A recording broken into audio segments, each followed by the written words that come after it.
17 नवंबर 1996 में एक प्लेन जो कि कजाकिस्तान से इंडिया में दिल्ली आ रहा था, ठीक उसी टाइम दोपहर के 3 बजे एक प्लेन जो कि दिल्ली से सऊदी अरब जा रहा था, लेकिन जो एयर कंट्रोल ट्रैफिक होते हैं उन्होंने उस सऊदी अरब वाले प्लेन को ये सिग्नल दिया कि आपको 14,000 फीट की ऊंचाई पर उड़ना है, क्योंकि एक प्लेन उसी टाइम 15,000 फीट की ऊंचाई से उड़ेगा। लेकिन यहाँ पर ये सब खत्म नहीं हुआ।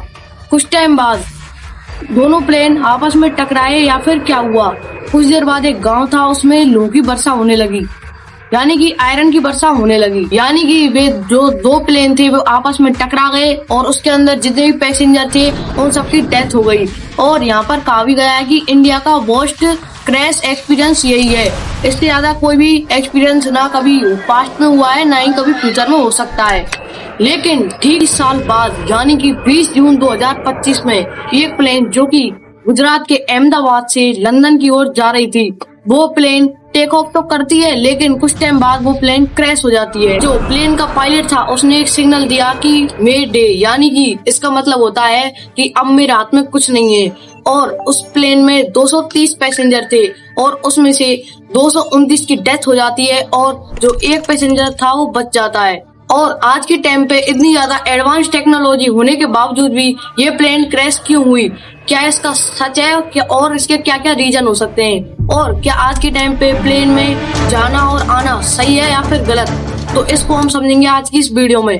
सो हाय एवरीवन, मेरा नाम है आदित्य। तो इस प्लेन क्रैश होने के 2 रीजन बताए गए हैं। रीजन नंबर वन देखो यार, रीजन नंबर 1 है लैक ऑफ टेक्नोलॉजी, यानी कि 1996 से पहले जितने भी एयरप्लेन होते थे उनमें जो टेक्नोलॉजी थी वो आज के टाइम पर जितनी होती है वो इतनी नहीं थी। लो टेक्नोलॉजी होने के बावजूद उनमें ये पता नहीं चलता था कि एक प्लेन से दूसरे प्लेन की दूरी क्या है। एंड जो सेकंड रीजन है वो है कि जो कजाकिस्तान से प्लेन आ रहा था तो उस प्लेन के पायलट को इंग्लिश बोलना नहीं आता था, यानी कि उसको कम्युनिकेशन था वो बहुत ही वीक थी और उसे इंग्लिश बोलना नहीं आता था, तो वो उनको नहीं बता पाया और जो वो प्लेन था वो क्रैश हो गया, या फिर वे दोनों प्लेन आपस में टकराए और लोहे की वर्षा होने लगी।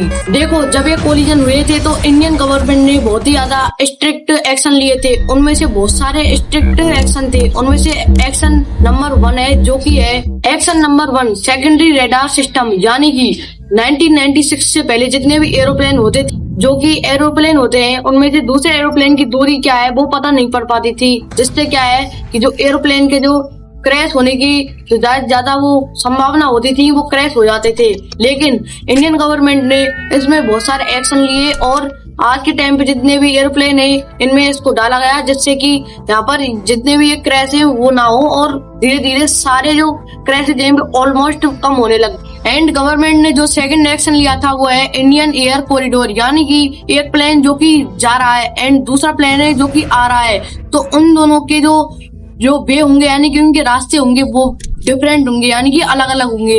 एक प्लेन यहाँ से जा रहा है और दूसरा प्लेन वहां से आ रहा है, तो उन दोनों के रास्ते हैं वो बिल्कुल ही अलग होंगे, जिससे क्या है जो कि कॉरिडोर से वो बिल्कुल भी रुक जाएंगे और जो प्लेन के रास्ते हैं वे भी रुक सकते हैं। एंड जो इंडियन गवर्नमेंट ने तीसरा जो एक्शन लिया था वो है TCAS, यानी कि इसकी जो फुल फॉर्म है वो ये है। और इससे क्या होता है कि जो भी प्लेन आसमान में उड़ रहा है, ये टेक्नोलॉजी ये बता देती है कि उसके अराउंड में 1000 मीटर के अराउंड में कोई भी एरोप्लेन है या फिर भी नहीं, जिससे कि बहुत भी मदद होती है एरोप्लेन की, जिससे जो कोरियर्स हैं वो भी बहुत ज्यादा रुक जाते हैं और जो प्लेन क्रैशेज हैं वो भी नहीं होते। तो ऐसा ही होता है 2025 में एक प्लेन जो कि अहमदाबाद से टेक ऑफ हुई और वो 625 फीट तक उड़ी हुई थी, लेकिन वो वहां से गिर गई और उस प्लेन में सारे पैसेंजर मर गए, लेकिन एक पैसेंजर था जो बच गया।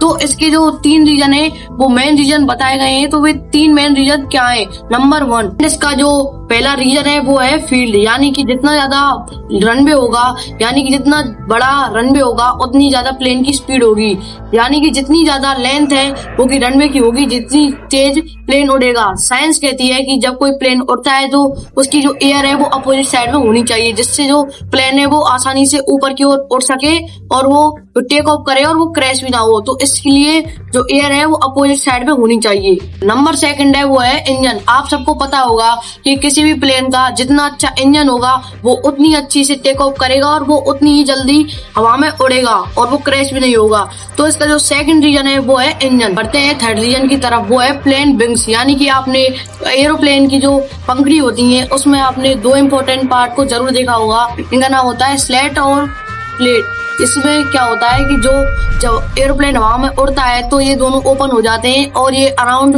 10 से 15 डिग्री का जो कोण है वो बनाते हैं, जिससे कि जो हमारा एरोप्लेन है वो क्रैश ना हो। तो गवर्नमेंट ने ये 3 जो एक्शन थे वो भी लिए और इन चीजों की टेक्नोलॉजी है वो एयरप्लेन में डाली, जिससे प्लेन क्रैश ना हो। तो अगर आपको वीडियो अच्छी लगी हो तो वीडियो को लाइक, कमेंट, शेयर जरूर कर देना। और अगर आपको जो मैंने कैलाश पर्वत की वीडियो डाली थी अगर उसका पार्ट 2 चाहिए तो चैनल को जल्दी से सब्सक्राइब कर लेना। तो मिलते हैं अपनी नेक्स्ट वीडियो में।